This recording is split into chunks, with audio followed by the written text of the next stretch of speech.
Hey guys, Good Marks Goods here, and today I'm just sitting here at work with nothing to do. Had to come in on my Saturday evening. It is what it is.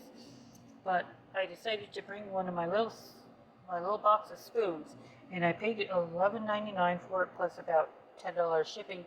So I'm in about 24 bucks. And at first I got kind of frustrated because quite a few of these spoons you can see are very rusted up, or they are have they have issues with the plating where they flaked off.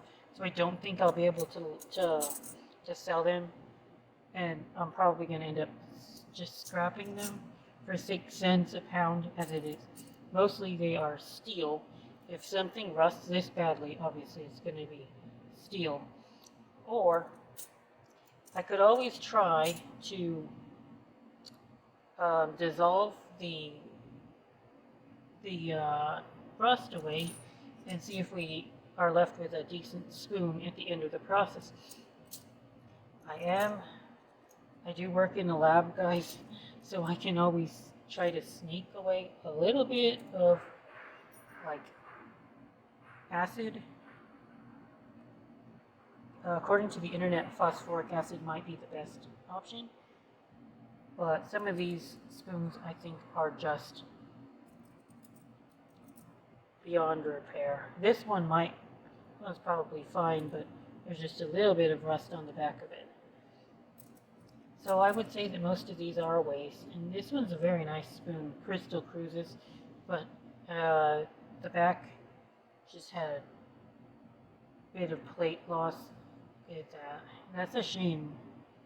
Well, that's a dang shame, because I would have liked to sell it. But, so this is about, what, about half the box looked like this. It's just crap.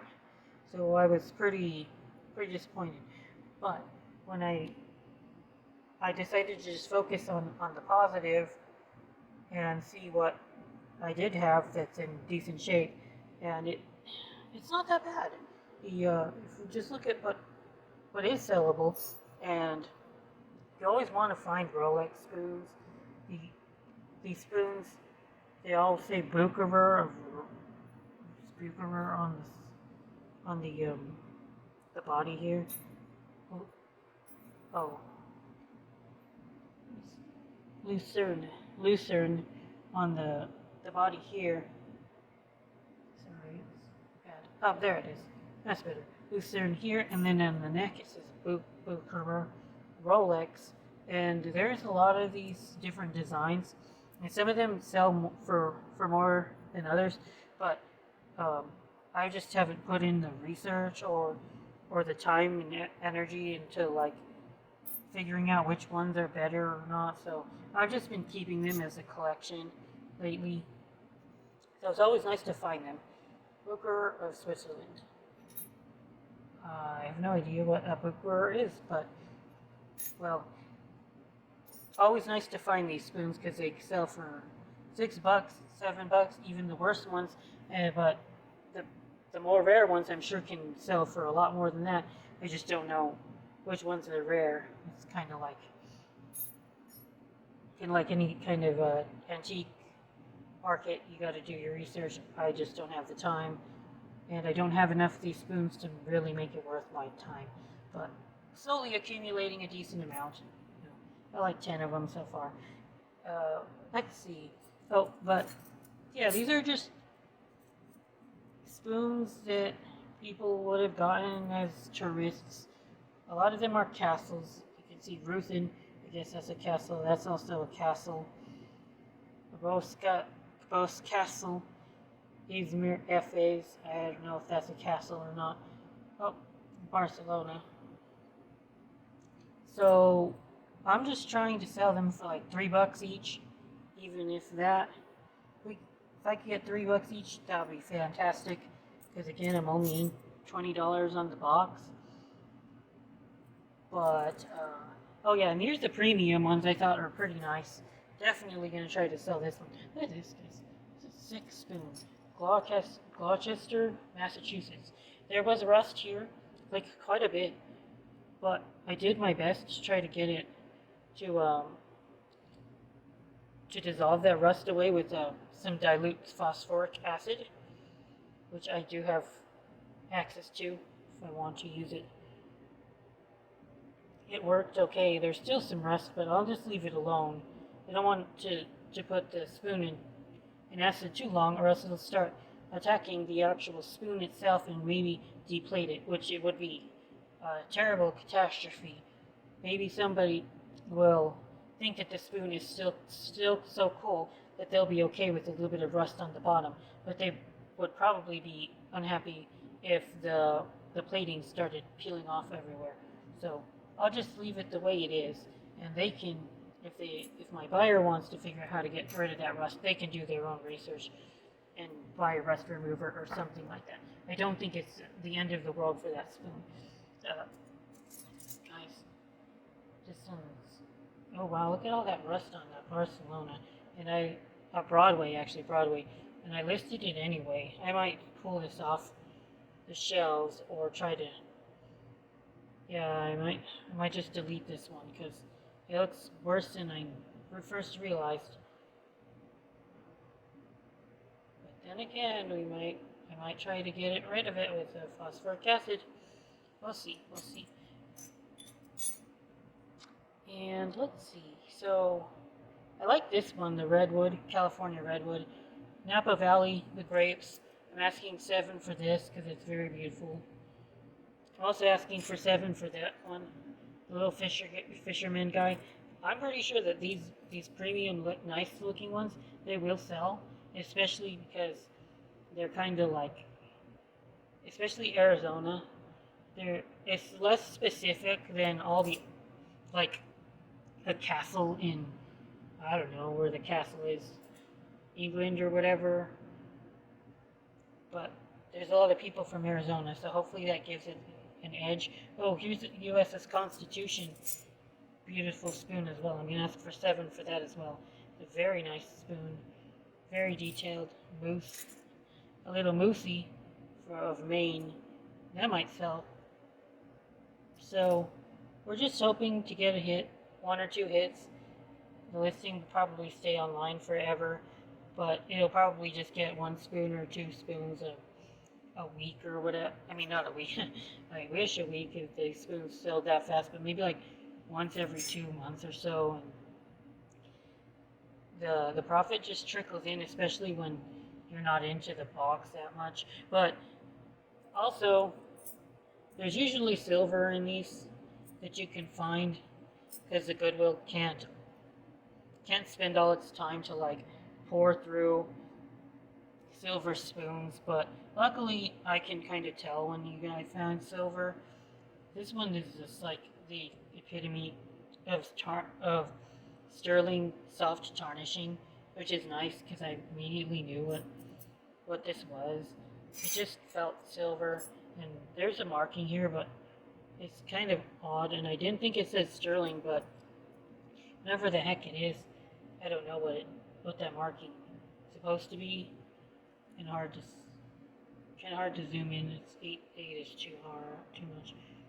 Yeah, even trying to zoom in, it's not exactly easy to see. Maybe at the end it says 00, so maybe like it's a silver alloy of like 800.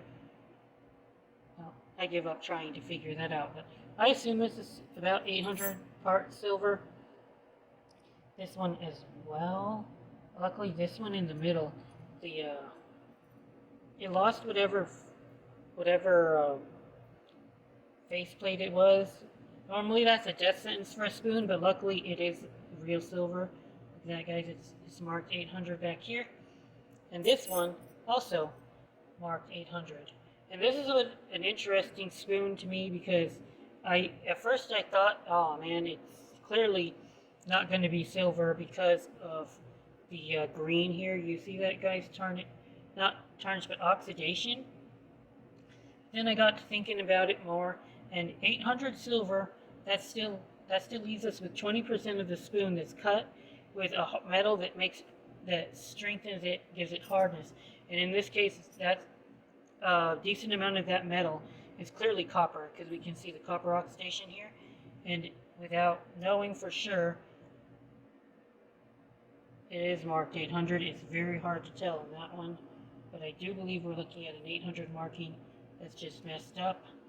And to be perfectly frank, you know, I threw an ice cube on it and that puppy just ate it up. So fairly confident that it is silver as well.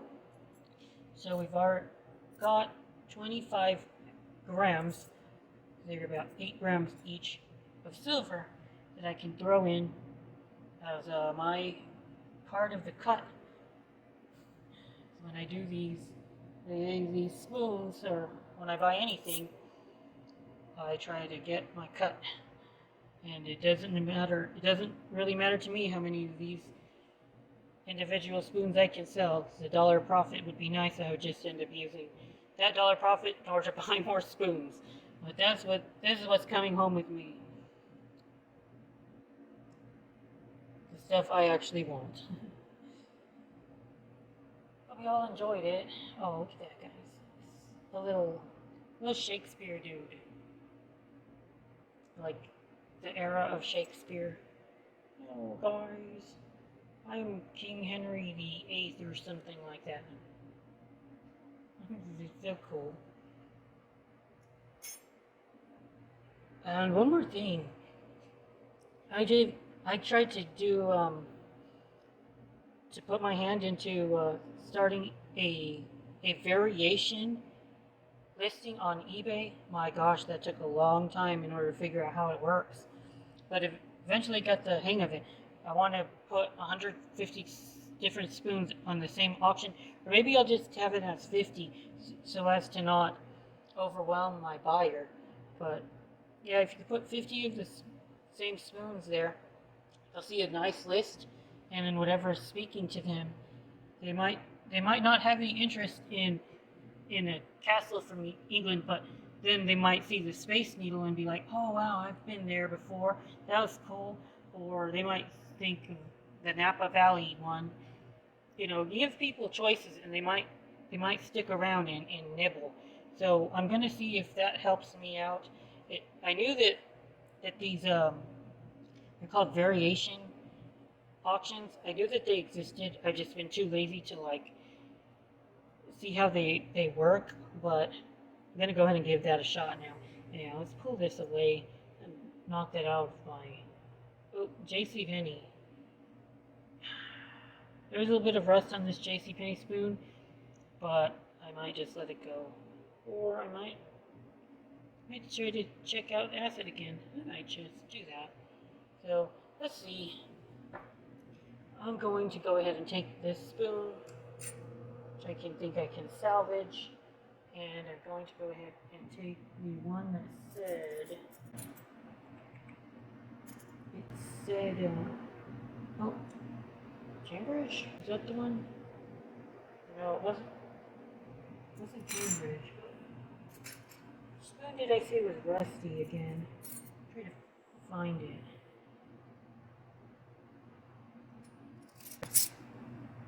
Cape Cod. Oh, very rusty. There was one spoon that I wanted to save. Canterbury. How damn rusted up that is, you know. Sarno.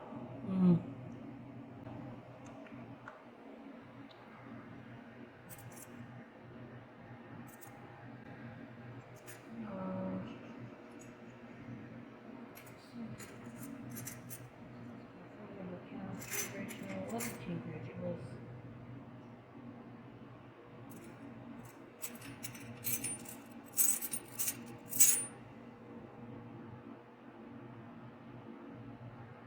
This one, it says Bayo, and it's rusted up here and in the bowl. See if I can salvage that one as well. And then what else can we? Cambria, California. I think that's the one I wanted to salvage.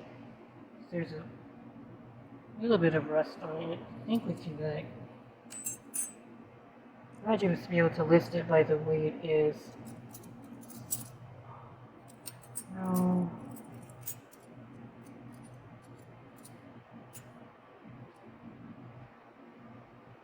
necessary for the...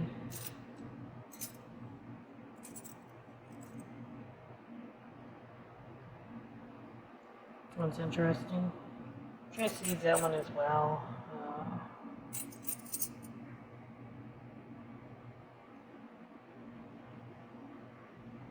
What happens with that one? Okay, so what we're gonna do, take Laughlin.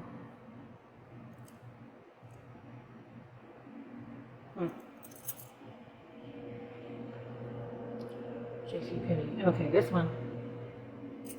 I'm gonna take these spoons here and put them in a cup. Now, I said that I have access to phosphoric acid. The internet said that that was a very good way to get the rust off with spoons. So what we'll do,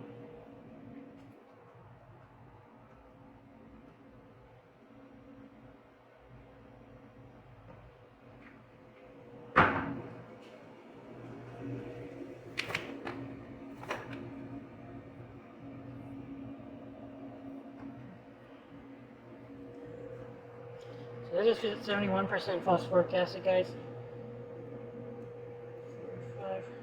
Let's take 5 drops. Dilute it with filtered water. The cup is full. Diluted acid, so hopefully it'll attack the rust first before it attacks any of the metal in the spoon. And I'll just leave it like for 5 or 10 minutes and then check again, because I don't want the acid to attack the spoon, the steel in the spoon, but it should be going after the rust first. It'll attack the rust first because something chemistry. Okay, so I left the spoons in the cup, like 15 drops of acid. It's quite dilute, I know, but I think it'll still work because there's not that much rust.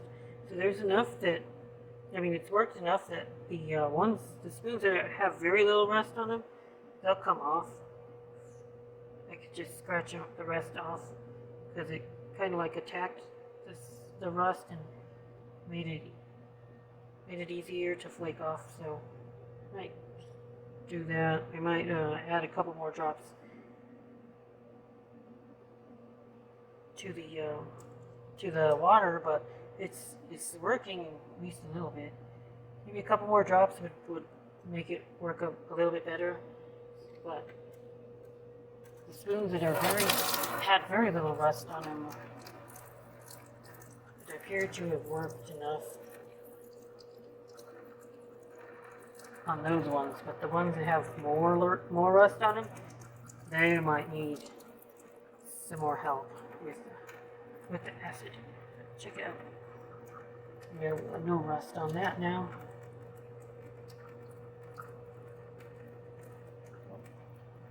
Backside had some.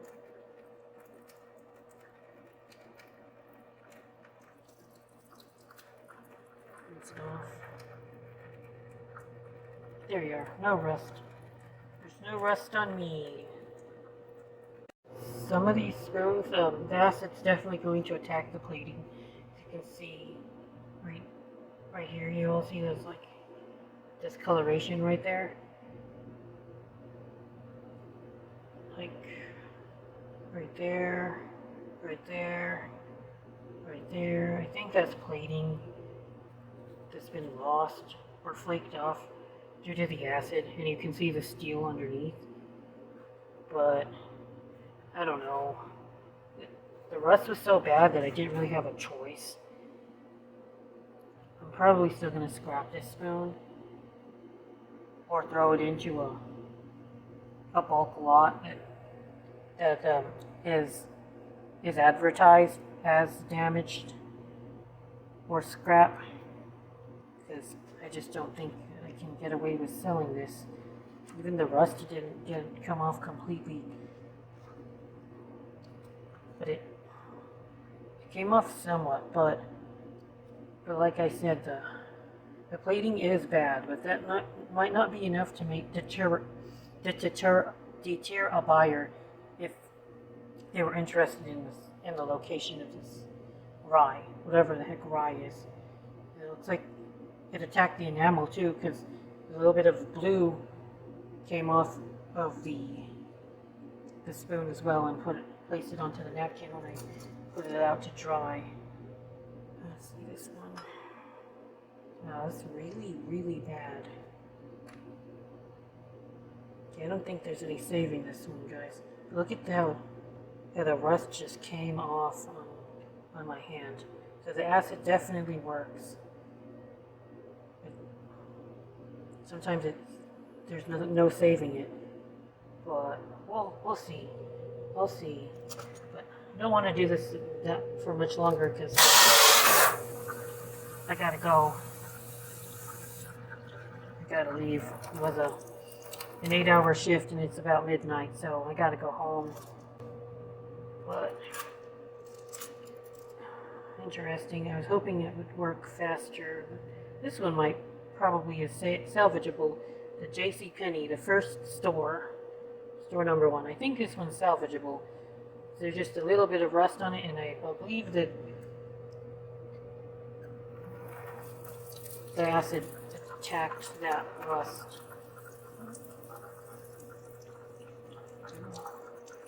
Yeah. Supposed to.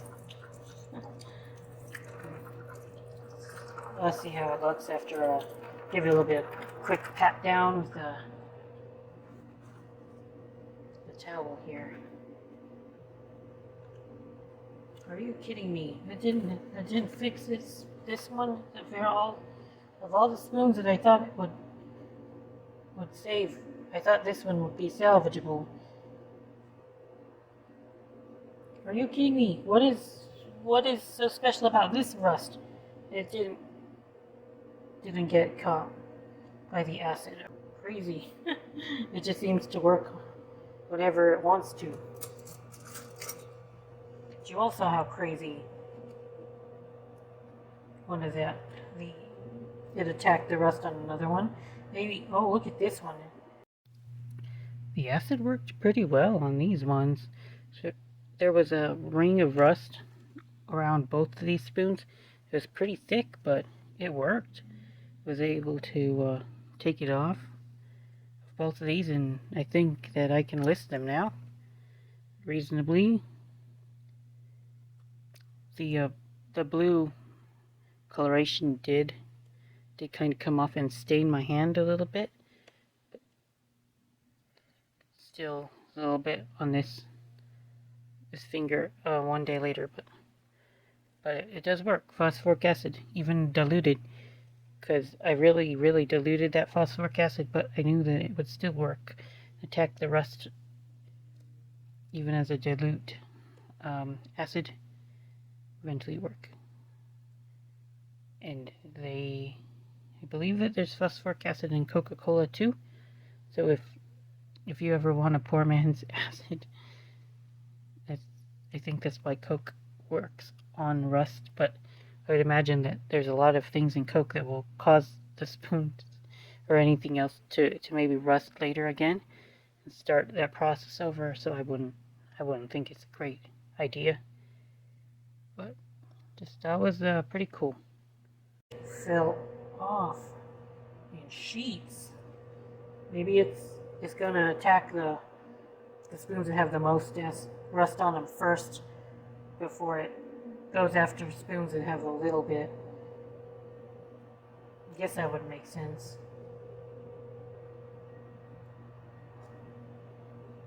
Yep. So that's the basic idea, guys. I'll go ahead and call it a night and see whether or not I want to try this for a second day. But yeah. Thanks for watching. Red Marks gets out.